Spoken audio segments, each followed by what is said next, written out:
Galera, de volta aqui agora para repercutir a entrevista coletiva do técnico Pepe Guardiola, que evidentemente falou muito de Fluminense e elogiou muito o Fluminense. E é aí que mora o perigo. Eu vou explicar a vocês por quê. Tô falando aqui agora já no hotel, porque depois que acabaram as atividades, né, os treinos, as coletivas, a gente tem pouco tempo para ficar lá no centro de mídia no estádio.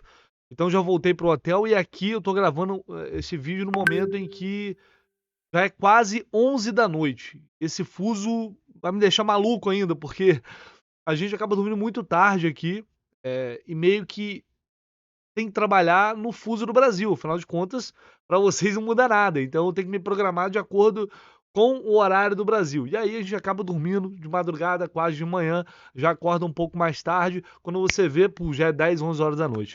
É uma loucura, mas o importante é deixar você, torcedor tricolor, como sempre, muito bem informado aqui no canal do Lessa. Então vamos falar muito sobre isso neste vídeo e também um pouco sobre outras notícias importantes do Fluminense nesta quinta-feira, véspera da decisão do Mundial de Clubes. Está chegando a hora. Apurou, confirmou, publicou, emplacou! E eu só acredito no Lessa! Eu já tinha decupado aqui um pouco a entrevista coletiva do Guardiola, até já estava traduzindo tudo que ele estava falando, e aí eu vi que a TNT subiu o trecho, exatamente o trecho que eu ia utilizar aqui, e já está com a tradução na tela, então até para vocês acompanharem fica mais fácil. Então vou colocar aqui, vamos ver o que disse Pepe Guardiola sobre Fluminense. And we try in these hours after the game against Urawa to see Fluminense as much as possible, to understand what they want to do, the quality they have with Martinelli, with André, with the experience of Felipe Melo, with experiences with Marcelo, of course, with the keeper. So there are 5 or 6, 7 players more than 30 years old, but that means they can control the emotions perfectly. And Brazil always have a talent player. Scanner is exceptional striker. Jackson, when came from the bench, always is dangerous. Detalhe aqui que eles chamam o John Kennedy de Jackson. O Fred Caldeiro comentou comigo que não é assim, nada surpreendente. Volta e meia ele troca nome de jogadores. E aí chamou o John Kennedy de Jackson. He's a different type of player for Cano, but Cano is a guy who has a goal in his head. So, yeah, they play a typical Brazil style for the 17s, 18s, early 1994 when they won the World Cup in the United States. That Brazil changed a little bit the way they play. But now again, they play where is the ball, a lot of play, the short passes, the combination is really good, the big talents one against one, the physicality. We have to be aware of how much we'll run behind the ball sometimes in the morning, some moments. We have to be resilient of that because with the way they play, they demand a lot of effort, try to be aware and precise with the ball. It's so important tomorrow. And accept that we play in a typical a team like the way they play we never faced before. And that's why you have to, it's not positional, they move a lot, the ball is there, a lot of players there, the ball on the other side, a lot of players side. So we have to impose our rhythm and our positional game as best as possible, and do a good performance, because we know without a good performance and being resilient in the bad moment will be so difficult to win the final. Bom, primeiro ele fez diversos elogios aí, e eu vou entrar numa outra parte aqui sobre o Guardiola, mas antes, cara, independente de qualquer coisa, para mim, assim, é incrível ver o técnico, para muitos, acho que para mim também, se não o maior da história, um dos certamente, que revolucionou muito o futebol, falar que o Manchester City, ou ele, não sei se ele quis dizer ele ou o Manchester City, eles nunca enfrentaram um time igual ao do Fluminense. Isso para mim eu acho que é motivo de muito orgulho, né? Eu acho que todo mundo deveria se orgulhar disso, porque, cara, gente, isso é um reconhecimento gigantesco, querendo ou não, isso não é babar ovo de europeu. É, isso aí não tem como discutir a relevância do Guardiola pro futebol e o que ele já fez. Então a palavra dele tem muito peso. Então ele cita o nome dos jogadores, elogia muito a forma como o Fluminense joga, diz que vai ter que correr atrás da bola e ter resiliência para ganhar esse jogo. E eu não acho que isso aí ele tá, sabe, falando, jogando pra galera, não. Eu acho que realmente ele tá sendo sincero. Eu não sei o quanto ele estudou sobre o Fluminense, mas certamente a comissão técnica dele se informou muito. Ele é um cara extremamente preparado para lidar com isso. E aí ele citou, né, que o Brasil lembra, aliás, o Fluminense lembra, o Brasil, na época da década de 70, 80, início dos anos 90, quando ganha a Copa 94, e aí o Fred Caldeira emendou uma pergunta justamente sobre isso. E aí ele admitiu que para ele tem uma comparação, dá para comparar sim o Fluminense com a seleção de 82, por exemplo. Describing Fluminense, and you mentioned Brazilian football for the 70s, from the 80s, and you said many times And 82, and 82, and yeah. Spain. Did you see some similarities with that? Yeah, definitely. Definitely. Was it something that you liked to watch while you were? I love it. I love it. I love the build-up. I love how they associate between each other, the respect a lot of the time with the ball. I love it. Yeah. That's why, I know perfectly who against that team are going to play. Perfectly. So, huge respect for the way, for the essence, for the Brazil football. When I was a little boy, not even teenager, and I listened for my dad or for my, for my people, the way that Brazil has success with all previous generations, the way a lot of passes, slow, a lot of combination, difficult to take the ball because there's quality one-on-one, and the final third so quick, how they handle to play in both rhythms, not just in one rhythm, in different rhythms. So I saw it for many years. I didn't see it, so that's why it's try to adapt and adjust, and hopefully they can adapt to us. Bom, eu nem acho que ele forçou assim muita barra, porque ele fala da Copa de 82 e tal. Ele diz que lembra, né? Tem coisas que lembra.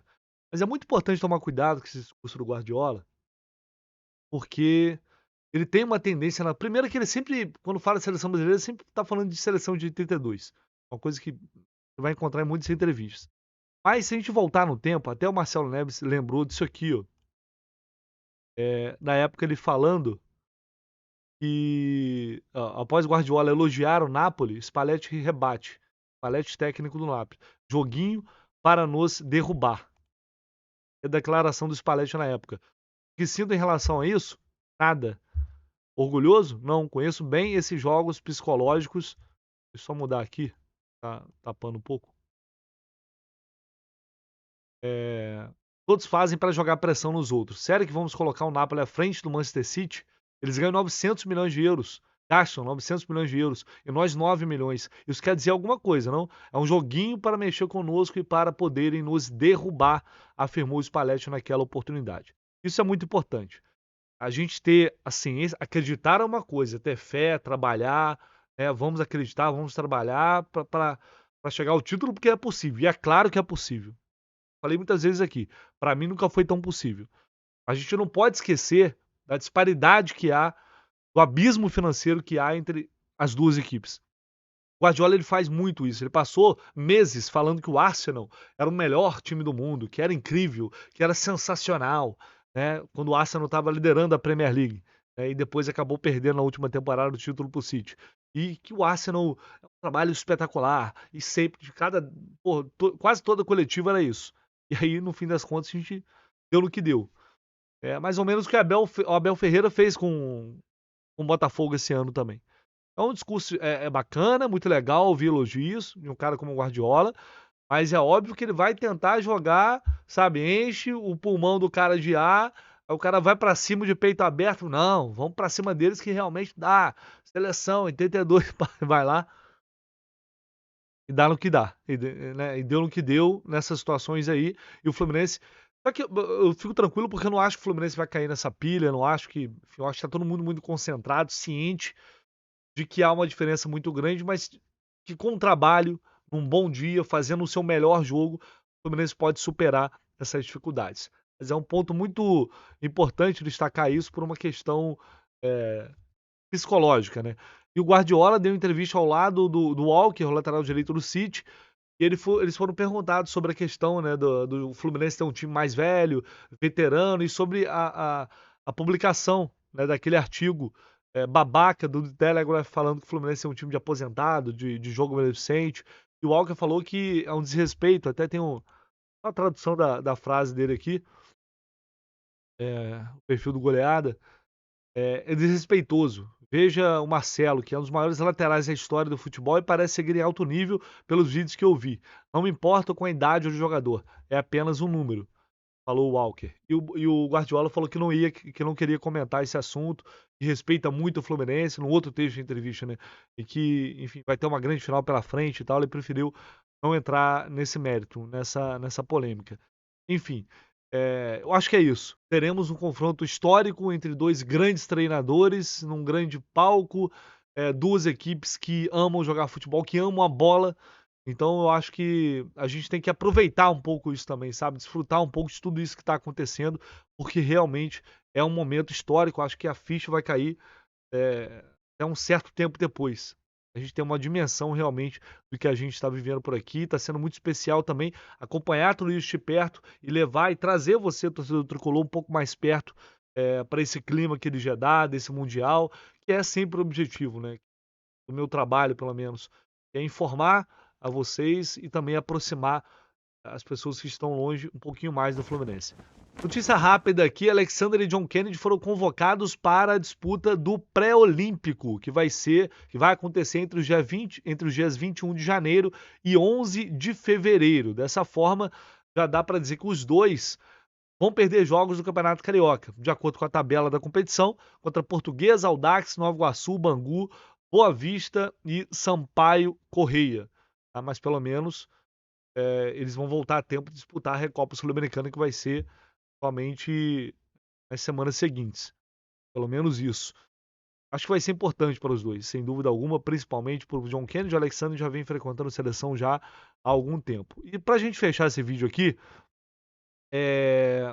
o Diniz fez uma pré-eleição emocionante, como sempre, mais uma vez, e tocou num ponto que é assim, é muito do Diniz isso, né? Que é fora da curva. É falar de racismo, é falar de exclusão social, é falar de sabe, mazelas do nosso país em meio a uma preleção para um jogo de futebol.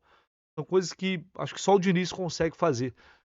E aí, eu vou colocar esse trecho aqui, por incrível, acreditem vocês ou não, dá para acreditar,